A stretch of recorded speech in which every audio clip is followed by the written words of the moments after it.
You're listening to Staying Wild, the podcast where we ditch burnout and build outrageous success and lives the wild way. I'm Adelaide, the high-performance coach James Bond would secretly hire if pink was his vibe. I've helped over 500 high achievers land promotions, smash personal bests, pivot careers, achieve their full potential, and actually love their lives. Yes, I have. All in under a year. No fluff, just deep mindset work, potent energy, and breakthroughs worth popping champagne over. Now it's time to join me and Wolfie on the wild side with today's episode. I am so excited to have you join me for the very first episode of Staying Wild. Woohoo! We're going to kick off today's episode with our first masterclass, Who Am I Without the Hustle? Then we're going to dive straight into a special guest interview with professional skier Madison Rose.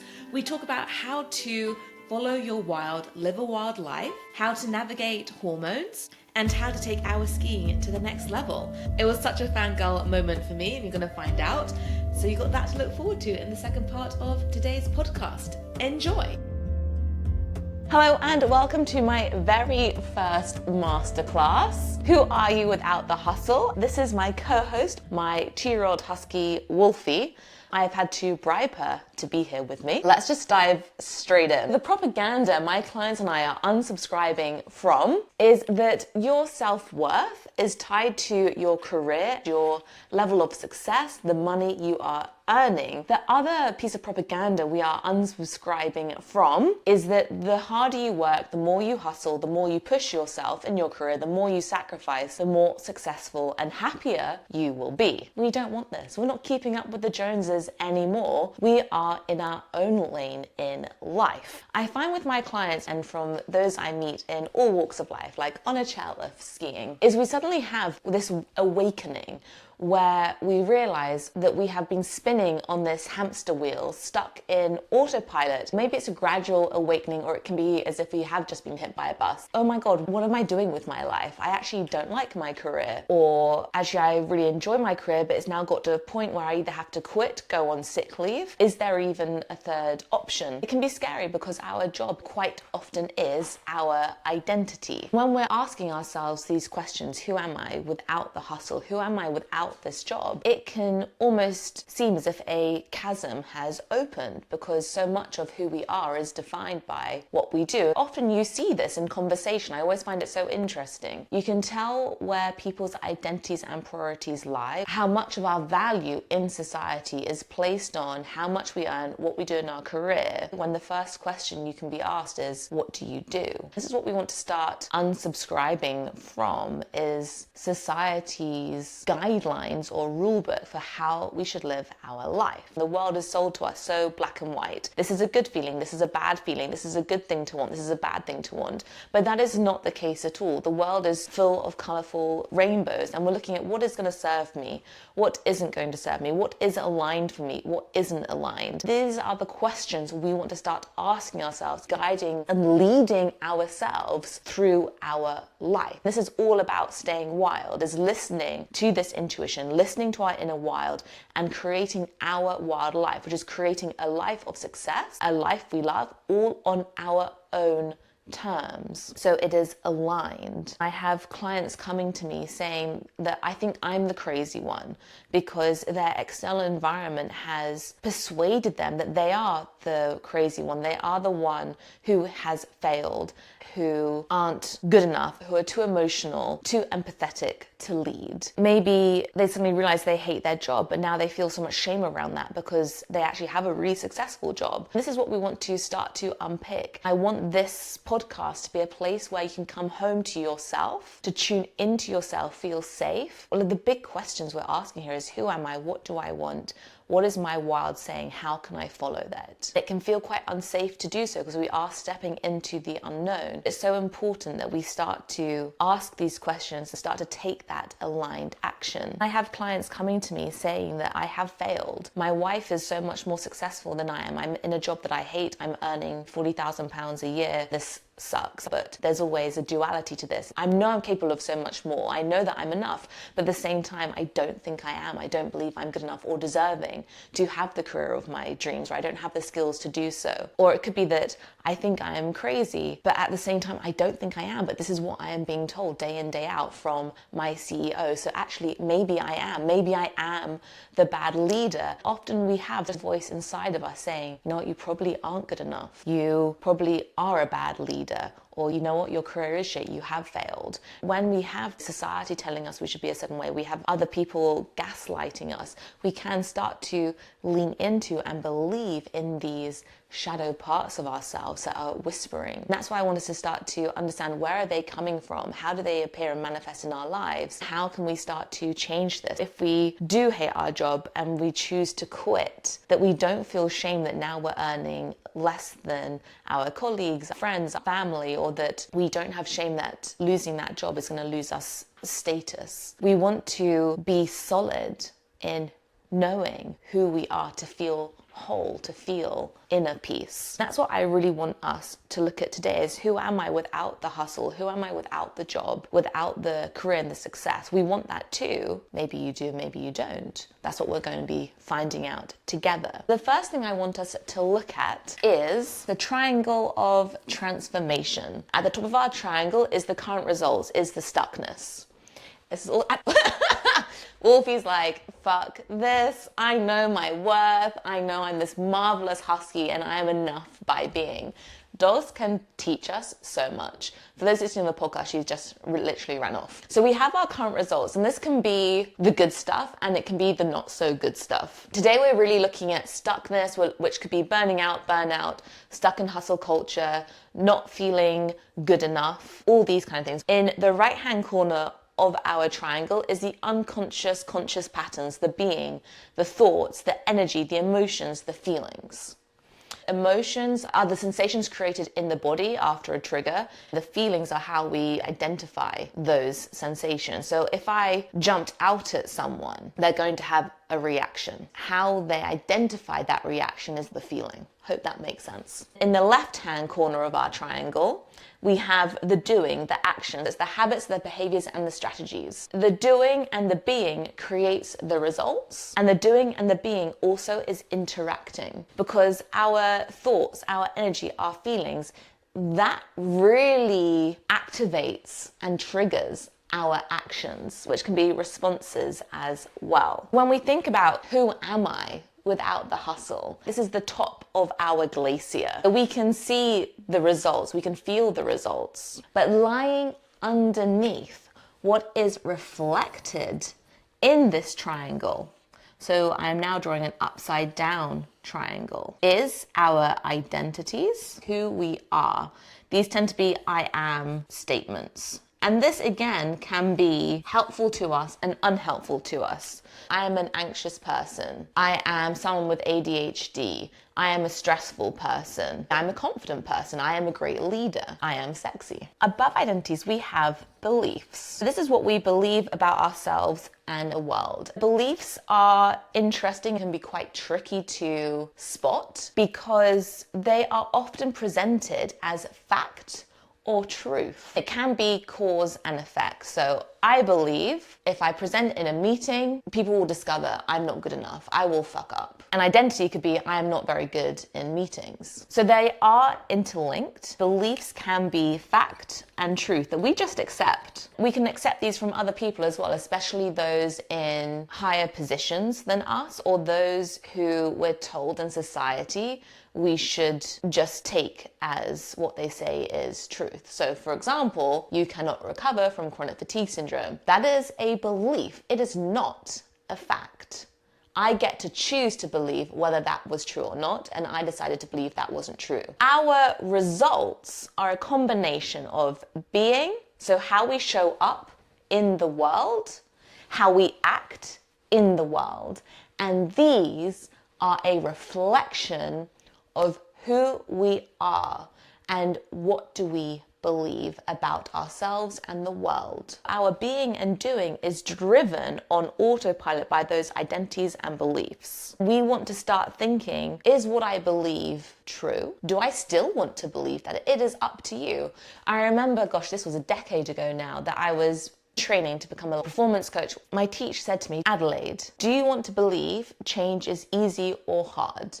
Because whichever you believe is true. I was like, I get to choose this. I don't think we quite realize as individuals how much power we have, but you get to choose what you believe. You get to choose what is and is not in your reality. You get to choose how you show up, how you are triggered, how you respond. You get to choose all of this. We just feel like we don't have control or influence over any of it because we're not taught how.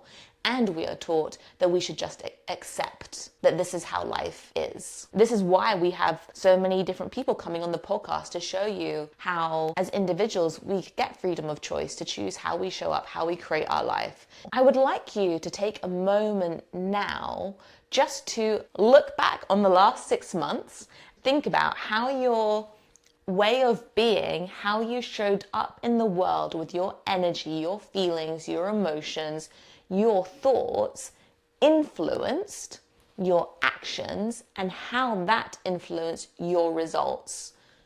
Do you see the symbiotic relationship? Can you start to see how certain beliefs that have been masquerading as truth and fact have influenced your results? And how your identities have influenced your results as well. Now, some of you may have been like one of my clients who realized before she started working with me that something needed to change. She was like, I'm getting to the point where my health is taking such a hit, and my life is as well, because I'm having to sacrifice so much and work so hard for this job, which she also loves. She's like, something needs to change. She brought in a wellness program for the company. They had access to workouts and healthier eating, which is all absolutely wonderful. It was 6 months to a year down the line of doing this that she found she was still stuck in burnout. She was like, I don't know what to do anymore. I either have to quit, which I really don't want to do, or I have to go on sick leave because I can't continue like this anymore. It can be so frustrating when you have poured so much time, effort, and energy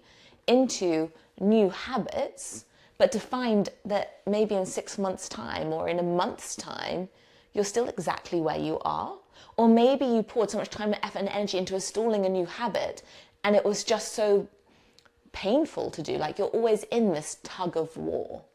And that's because of this reflective triangle down here. I have adapted it, but it was being created by Robert Dilts and Dr. Phil Parker. At the base of our pyramid, we have our environment. It can be your work environment, it can be your home, it can be the country you're living in. We then have our habits and behaviors. Then we have our beliefs, and then we have our identities. Society gurus and experts tell us, if you want to create change in your life, you have to start with your habits and behaviors. You need to meditate more. You need to do saunas and ice bathing every day. You need to fast. You need to exercise more. All these different things. It all comes down to you need better habits and behaviors. It kind of even goes a step further. If you can't eat better and exercise more, it's like you're failing. It's such an easy thing to do. But for some of us, we can pour so much effort and energy into creating new habits, into changing our behaviors. And it's like the most frustrating thing because we're stuck in this loop. No matter how much more energy and more time and effort and how it's constantly on our mind to change these things,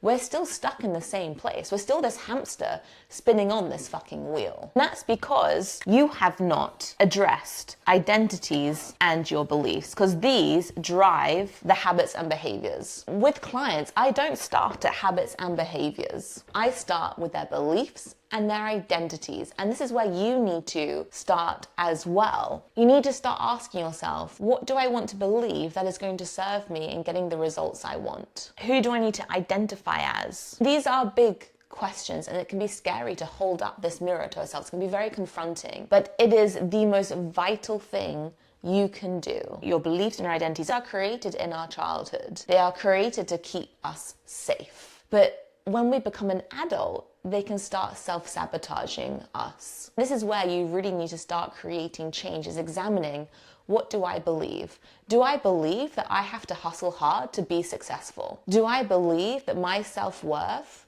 is tied to how much I earn, my status, my career. Because you are enough just by being. You are deserving just by being. That is one of the key lessons as humans we have to learn. But we have so much noise around us that it just gets really muddied. If you want to create change in your life, if you want to stop burning out, if you want to get results you love, if you want to live a life of passion that lights you up, if you want to show up as your best self, your best leader in your career, you have to look at beliefs and identities. For those listening, I've turned over my beautiful whiteboard. It's very stylish. At the bottom, we have you. This is where you are today. We know how you got to where you are today. You have tried certain things to create change and it's not worked. You're still stuck. You're still getting a result you do not want. Now we have your future desired version. Let's call this your wild self. Now, if you keep thinking, doing, being, believing, identifying as the same things, you're gonna stay where you are.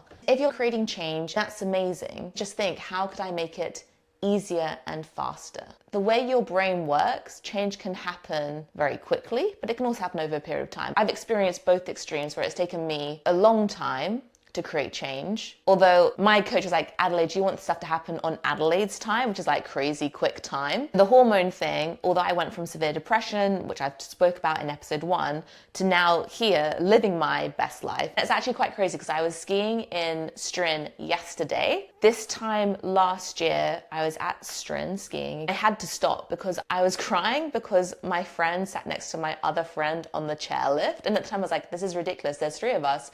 And we are literally taking turns, so no one is always sitting on their own. In my head, this was devastating that no one chose to sit next to me. But they had the previous turns. I remember thinking, Adelaide, this is absolutely ridiculous. Stop thinking like this. As tears were running down my face over this absolute devastation. I knew it was the hormones because I was also on my period at the time. I had to just tell my friends that this is my last run. I'm just going to go down and sleep and recover. Yesterday, a year later, I was on my period again, skiing in Strin. I'd gone down on my own. I saw some podcast guests and I was like, hey, I can go meet them in person and hang out with them, which would be really fun, which I did.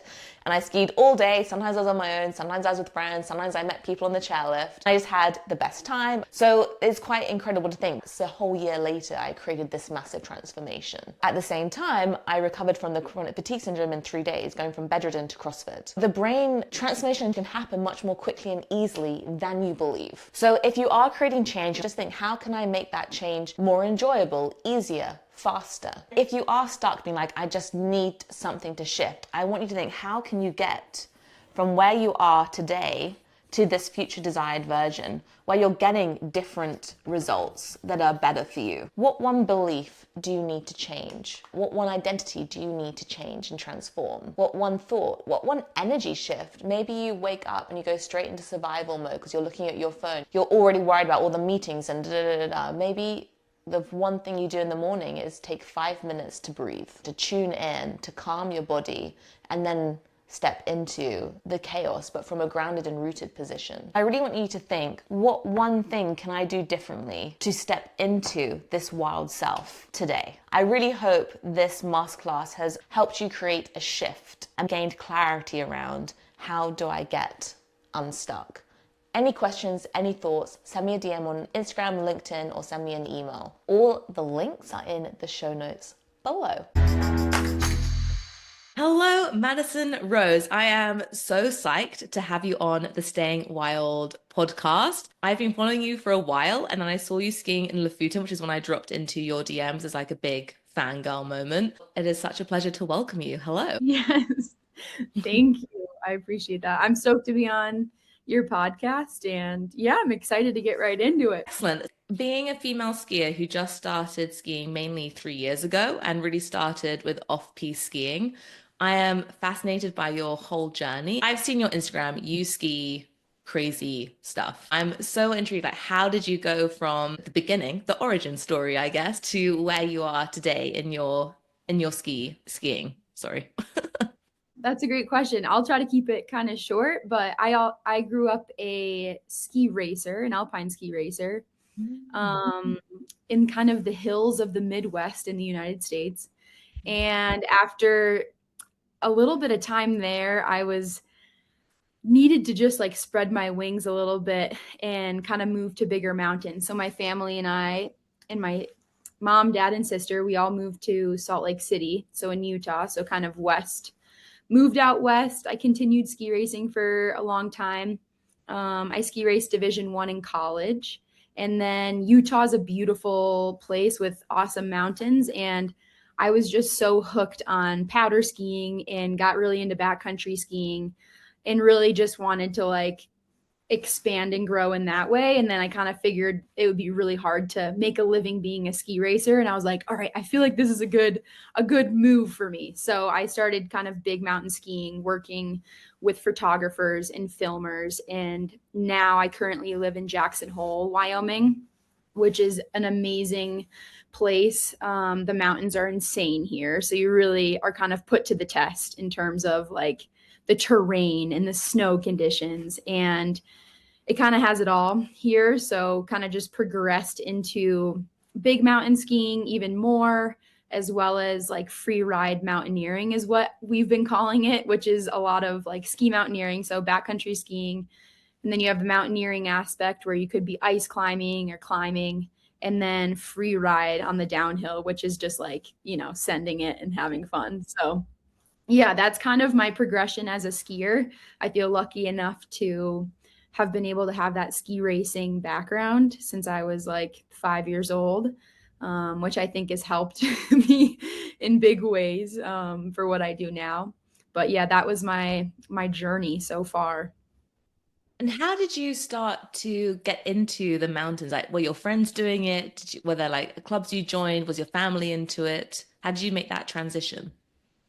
Yeah, it was pretty much friends that did it. My family's they all like to get out and go skiing, but definitely not at the intensity that I was intrigued by and really wanted to do. And so a lot of friends and a lot of mentors in Salt Lake City, up in Little Cottonwood Canyon, in Alta ski area. And that's kind of where I got my introduction to more backcountry skiing and what the possibilities were for that. And then it really escalated once I moved to Jackson. And yeah, again, just friends that were, um, kind enough and amazing when I was younger, and the end of high school and in college, just being like, let's go do this. And I was just so excited about it. So I definitely dedicate a lot of my, introduction to that to really awesome friends that helped me along the way.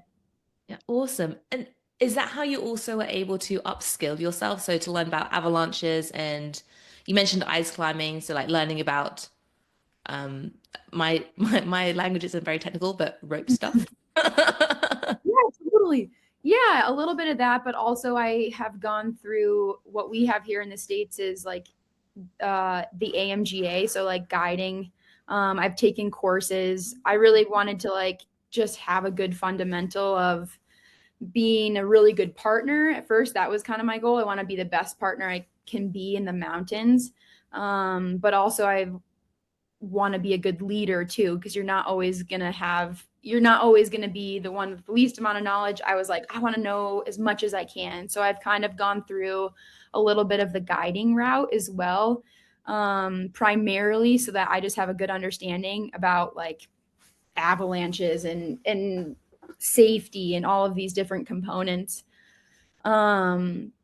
So a lot of it I kind of just like took upon myself. Okay, you got to get out there and learn all these things. But obviously, it also comes with talking with friends and peers and people that know more than you, and surrounding yourself with people that just have more experience, which has been awesome. So yeah, kind of a combination of a lot of things, but yeah.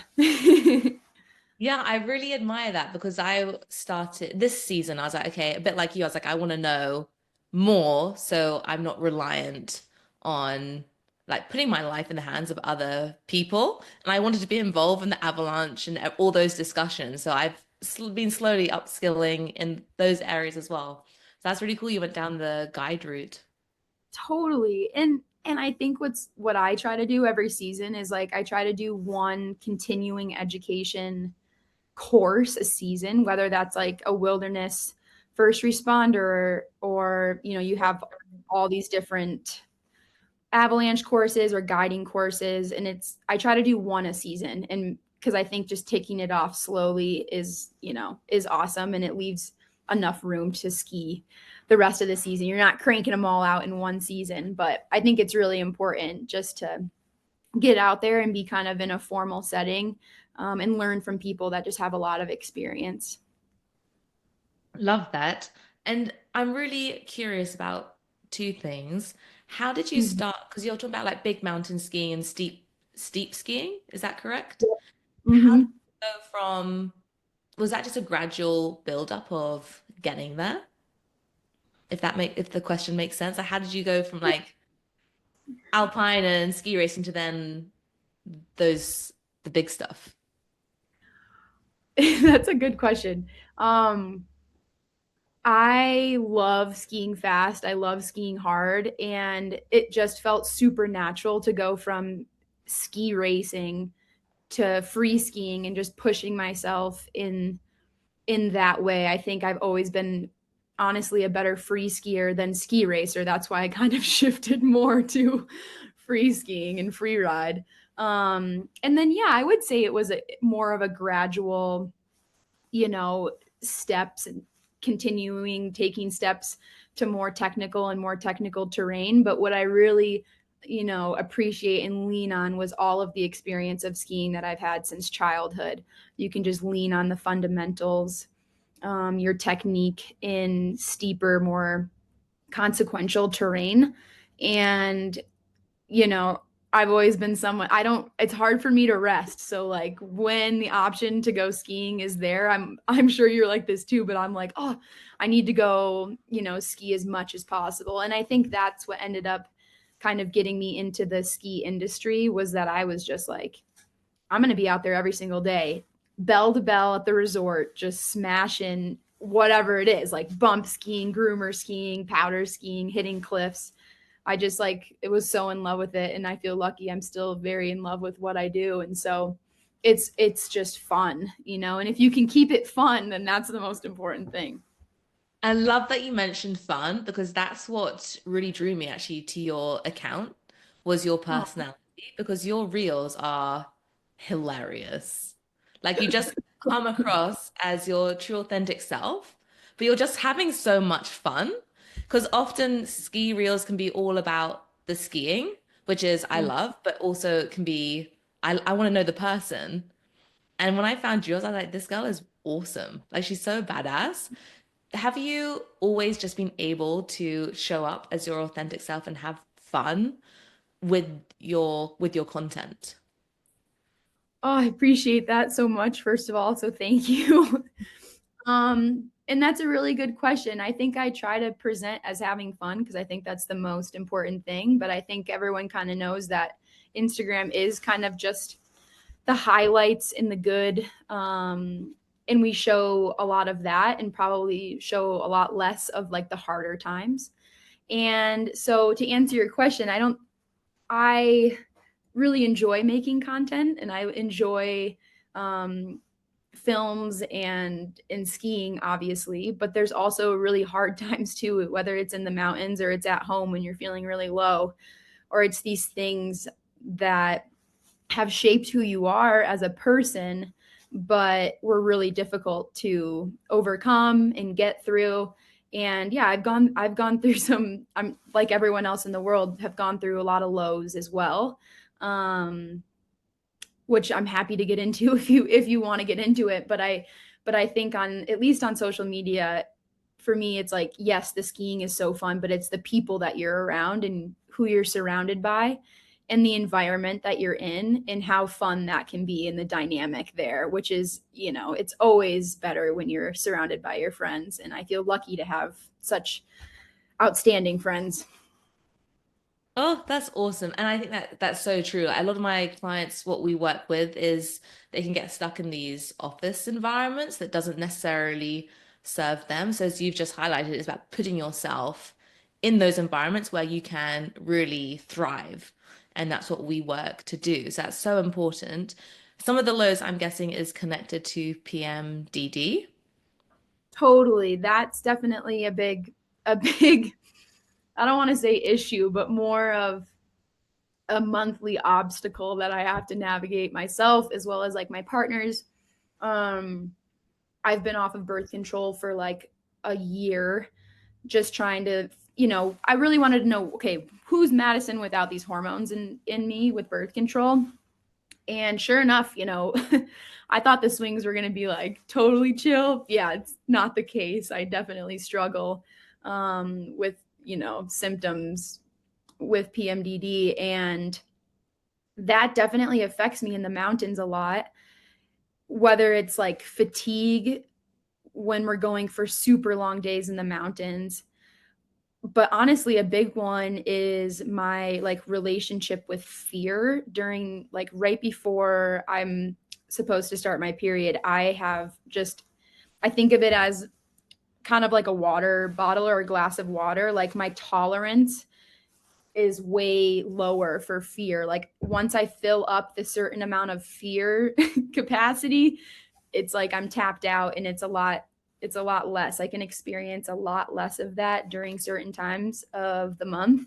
And I'm just trying to navigate it the best that I can.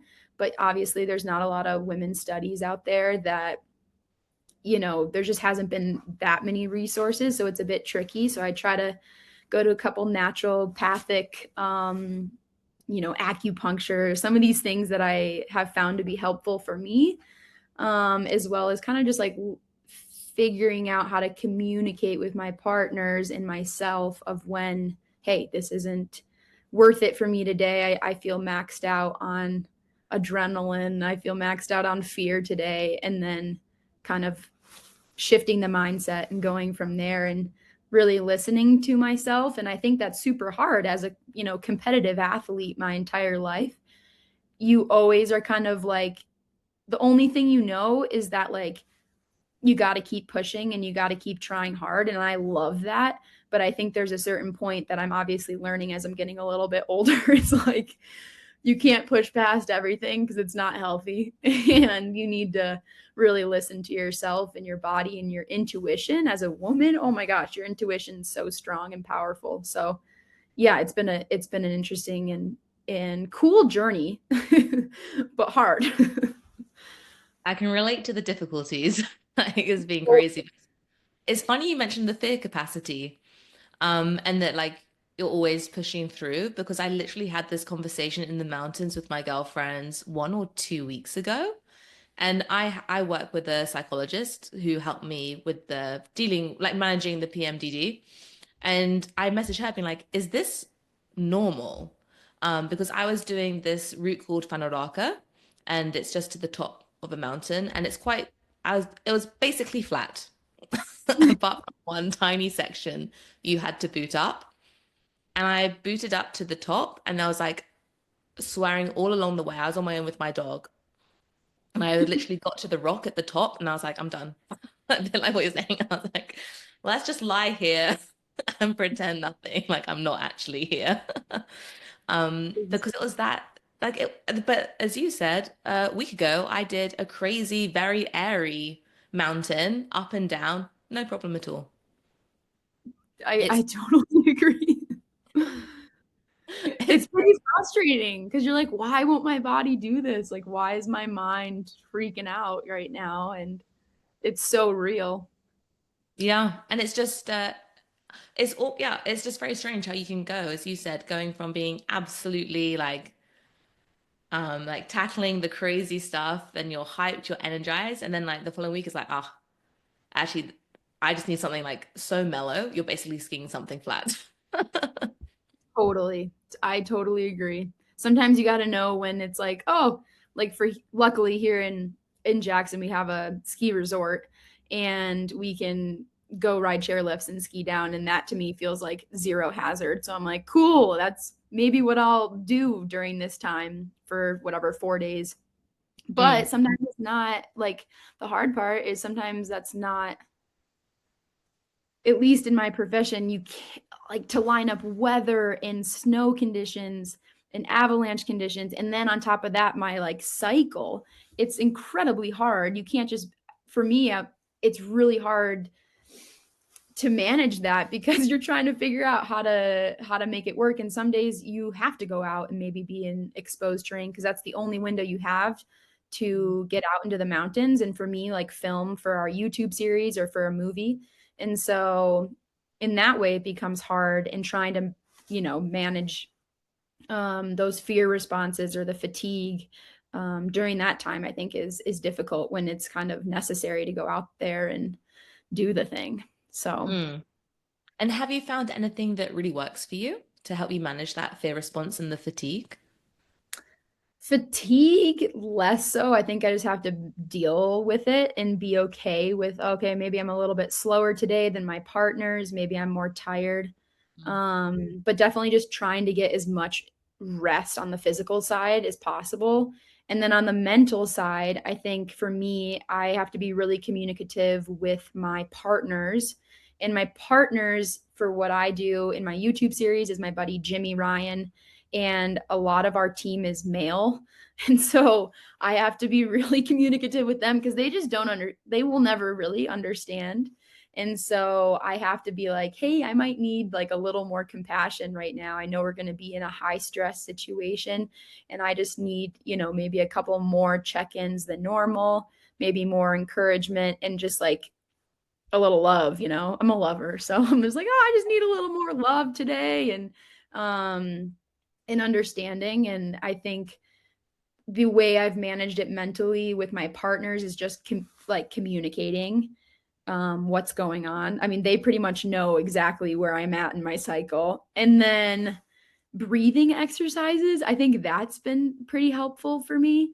Kind of like yoga breathing or like box breathing or just big, deep breaths if I start to feel insecure or a little more scared than normal. But honestly, I don't know. I mean, it's hard. I don't have the answers.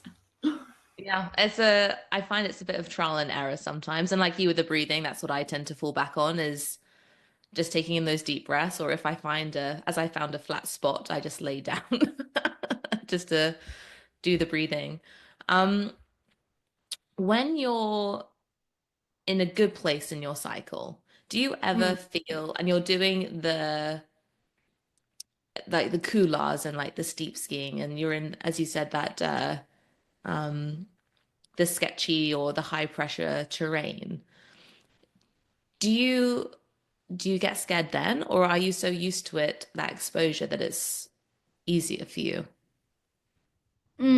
Great question. Of course, I think there's a certain amount of nervousness or fear that comes along with being in exposed terrain and skiing technical, difficult, super scary, fall. We call it slide for life or like no fall zone, right? Like you can't fall, otherwise you might die. Yes, of course, there's a certain amount of fear that I experienced during that, but I feel like I'm able to like be like, accept the risk and then be like, okay, this is where my risk is today. And a little bit of compartmentalizing and then kind of just focus on good technical skiing. And so I'm able to manage it a lot easier um, during those times because I honestly, with the lows that come with PMDD, the highs are awesome as well because I'm like, I'm on fire, I'm good, like I'm cruising, I feel great. But with that being said, yeah, of course, I experience fear and nervousness, but I feel like I'm able to like manage it way easier and not feel as maxed out. I can be like, cool, we're gonna get through this. I have to just trust the team, trust my friends, trust myself. I'm able to do that a bit better. Mm. Do you have any advice for example, for myself, I'd like to do a bit more exposed stuff. But then when you get to the ridges and you're like, oh, this is a bit like the nervousness kicks in. And I'm a mindset coach. I'm like, this is just scary. Do you have any? Because I'm just like, this is just scary. Sorry. And I'm like, I'm a mindset coach. I should be able to move through this. But then I'm like, okay, I'm just gonna turn around now. This is enough. Do you have any advice for those of us who are getting into this or want to do more of the airy stuff for how to, is it like exposure therapy, or what have you found helps you to do this kind of terrain? That's a super good question. I think it kind of depends. I think if you're looking to get into that kind of thing, I think first of all, just, be around people that you trust. They could be better than you, they could be the same skill set as you, they could be maybe less, they've done less of this kind of thing with you. But whatever it may be, just feeling like, okay, I trust this person that we're going to be able to like get through this together, or this group of people I trust. Um, I think that's really important. And then for me, like when I'm in the moment, okay, I think you have to kind of talk to yourself and say like, okay, what am I fearful of? Is it that I'm scared I'm going to fall? Is it scared that I don't think I'm going to be able to ski down this? Is it because I don't trust myself? Is it the snowpack? Am I scared of avalanches? I think there's so many things that are kind of going through our heads. And if it's purely like, oh, I'm just like scared, like I don't know if I can do this, I think if that's the question, then I think the answer has to be really truthful to yourself. And it's kind of just a really hard balance. Like if you're not feeling it that day because you're thinking this is just too much for me today, I think it's perfectly appropriate to be like, this is my summit. Like this is where I'm going to, and I'm good turning around.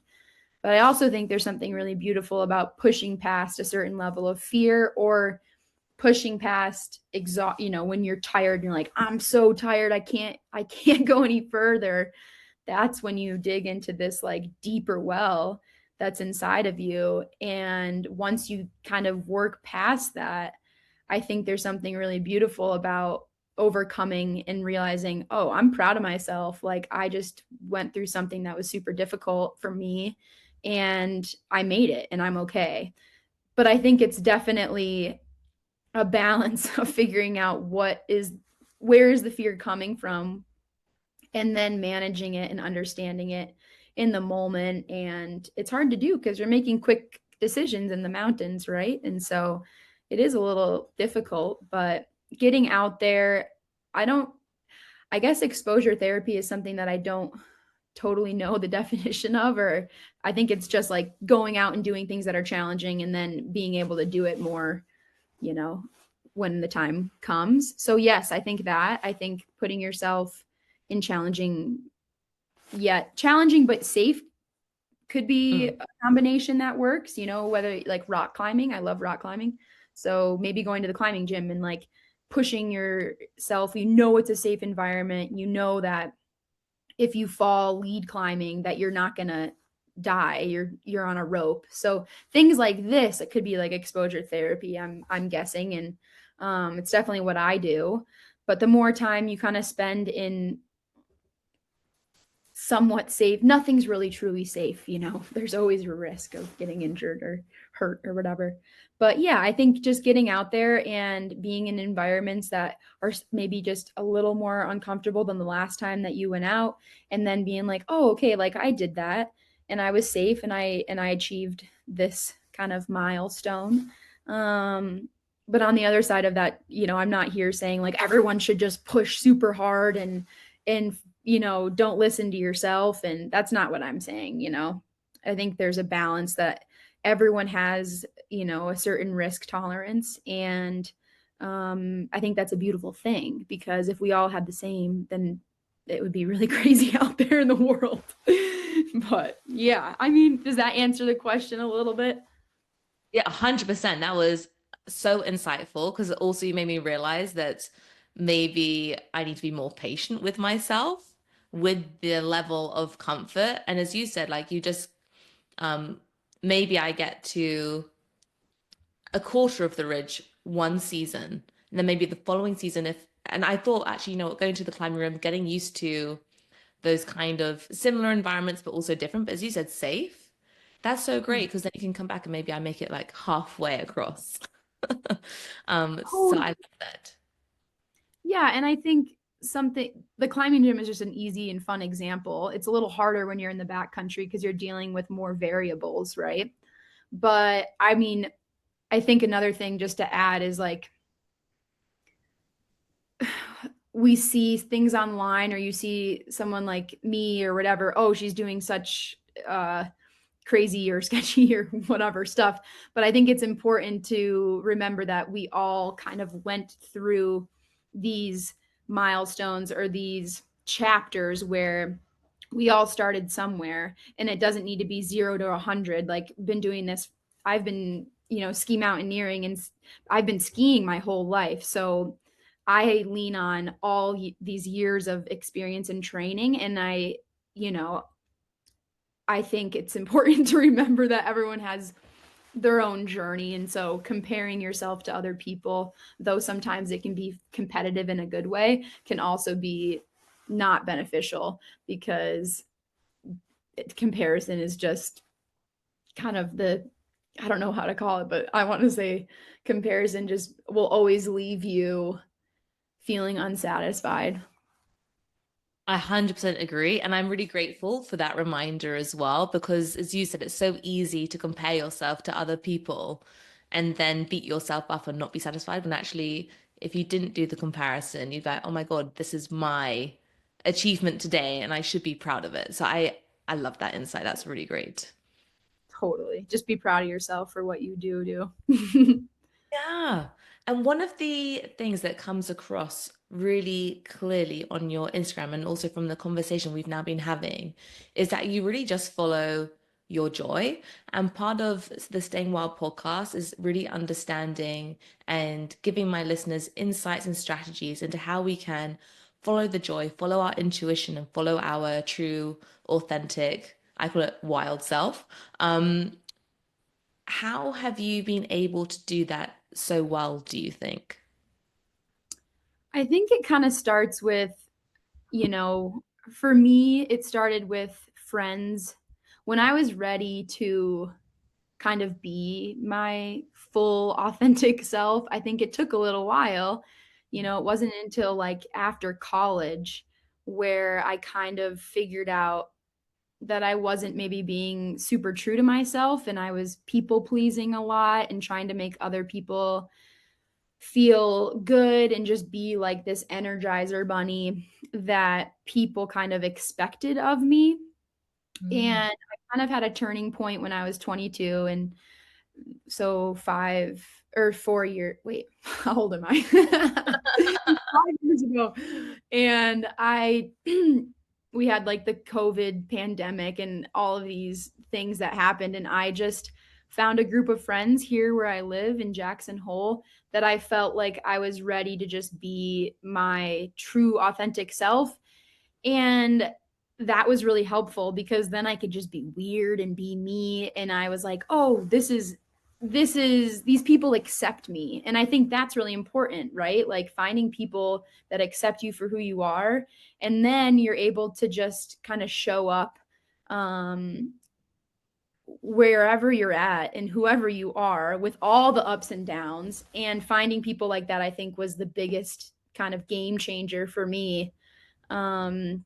Because everyone goes through highs and lows.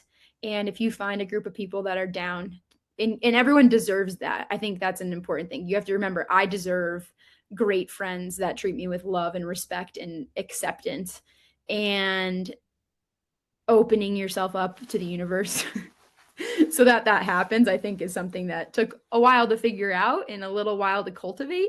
But in the end, I feel so grateful to have these people in my life. And so I think it kind of started with that. And so you were saying cultivating joy. My friends bring me a lot of joy and allow me to just like be myself and show up on, social media or whatever in that way, without shame, holding as much shame and guilt or imposter syndrome. You're just like, this is me, like get on the bus or get off the bus. I keep saying I love that, but I really do love that. Like just being able to be so rooted in your confidence and be like, hey, like get on or off the bus. That is so powerful to be able to be in that position. So I really do love you for sharing that. And I was going to say, like, do you have any advice for our listeners? But that was just so wonderful to be like, surround yourself with people that accept you and open yourself to the universe. I also believe that when you open yourself up and you ask the universe for cool friends, they will flow into you. and then be happy that if they're not completely aligned with how you want to show up, that they can also just get off the bus, which can be quite a scary thing to do sometimes as well. Oh, totally. I think so too. I think, I try to do a lot of journaling and I did this workbook called The Artist's Way. And it's essentially, have you done it? I've done it too, yeah. It's Yeah, so it's so good. Yeah, I recommend that for anyone, whether you identify as like an artistic person. We all are artistic in our own way. And I think the book does a really good job at being like, hold your boundaries and notice people that maybe bring you down and people that build you up, and kind of figure out what those boundaries are. And so, yeah, I totally agree. Like maybe there's people in your life right now that actually maybe bring you down. You're just not recognizing it. And then you notice the people that really want you to shine as well, and their personality or who they are really build you up. And finding those people, I think, is so special. And I feel really lucky because I know it's quite hard to find a community of people that you're like, dang, these people get me. But yeah, I couldn't agree more. It definitely is important to find those people and yeah, hold the boundaries. those boundaries are so important. So, yeah, I'm on board with everything you're saying. Before we wrap up, is there anything else you'd like to share with my listeners? Most of them are women, high achievers who want to live their best life, and a lot of us have a very strong love or obsession with skiing. Amazing. I mean, I'm trying to think if there's anything else I'd love to add, but I think it's just like, um, oh, I have a quote actually. It's my favorite quote. I'll share the quote. The quote, I don't even know who it's by, but it's something along the lines of, you will always be too much of something for someone, too big, too small, too round, too edgy. If you round your edges, you lose your edge. Apologize for mistakes, apologize for unintentionally hurting someone, but never apologize for being who you are. And this just, I mean, it hits home for me. I'm like, oh, I love this quote. And so just being bold and being yourself is, I think, the most important thing we can do to make this, world a better and more fun and joyful place. And I think lastly is like, it's okay to experience the lows too. We all have really, hard moments in our life, but it all shapes who we are. It's just like the perspective that we look at it through. So just keep being yourself. That is an awesome way, like a super strong way to end our conversation. It's just like the perfect summary. And what a Oh. quote as well. I love that part especially where it was like if you round your edges, then you lose your edge. Mm-hmm. So good. So good. For those of our listeners who would love to follow you, and I think everyone is going to want to, where can we find you? My Instagram is Madison, MADISON Rose, my middle name. And then the YouTube channel that I've been so excited about with my ski partner is the Jim and Mads Show. And that's just on YouTube. And we're putting out a bunch of awesome videos come this fall, that kind of go into a bunch of adventures, but also the dynamics in the mountains with my ski partner. And we filmed, I think we're going to end up having like 2 or 3 episodes from Norway. We were in Lofoten this spring. So that's pretty cool. It was so beautiful. It's absolutely stunning up there. I'm really psyched to see those videos. All of those links I will put in the show notes as well if you would like to watch and follow Madison, Mads. Thank you so much. No worries. Thank you. I'm so stoked that we got to connect, and thanks for reaching out. It's such a pleasure to talk to you, and feels like we've been on an interesting and similar journey in a lot of ways. So very awesome. Yeah, thank you so much for listening to the first episode of Staying Wild. It has been such a fun journey to creating this podcast. I am so excited for all of the episodes to come with my special guests, the masterclasses, the wild bonus episodes, which is coming on Thursday. It contains dilemmas, unhinged moments, how I'm staying wild, and I need your help. Submit your dilemmas. Have any questions for me? Submit them. The link is in the show notes below. Please rate, follow, subscribe, review, all that jazz to help me grow my podcast and the Wild Society community. I'm looking forward to seeing you next week for our main episode and on Thursday for the Wild episode.